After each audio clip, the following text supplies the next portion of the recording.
Yo, what's up mga idol? So ngayon, panibagong video at panibagong tattoo na naman tayo mga idol. So ngayon, yung request ni Idol Spider sa kanyang tagiliran. So napakahirap na sitwasyon to mga idol, no?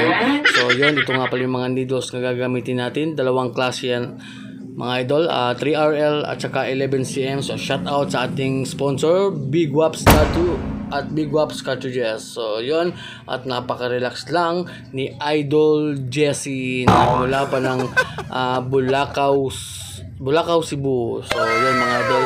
At syempre, dapat yung gagawin ko dito mga idol is gagawin kong realism yung spider. Kaso sabi ng client natin is yung ano lang daw, black and white lang daw, yung plain black at saka may konting white. So yun ang request ni Idol, kaya siyempre sinunod ko siya mga idol, kasi nga yung mga client natin mga idol is mahal natin yan mga idol. Kaya kung ano man yung ipapagawa nila, so ating susundin mga idol. At siyempre first time din pala ni Idol dito na part, no, sa bandang tagiliran, at talagang napaaray si Idol dito, you know. Kaya ang tekniko dyan mga idol, basta sa tagiliran, dahan-dahan ko lang yung paghagod ko is dahan-dahan lang, you know. Kung titingnan ninyo mga idol, napaka ano lang yung hagod ko dyan mga idol. Siyempre yung voltage, yung ating voltage dyan mga idol is nasa 6.2.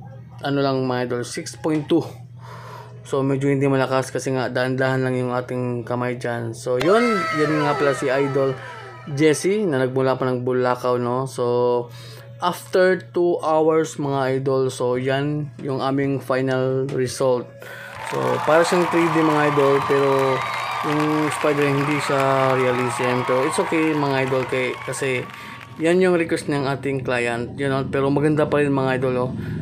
At tawag ito, at nasatisfy talaga si Idol dito, yung client natin na si Idol Jesse. At syempre nakabil siya sa ating promo mga idol, no. So yun, kung ikaw rin nagbabalak magpatato at gusto mong mag-avail ng promo, so PM lang ako now na.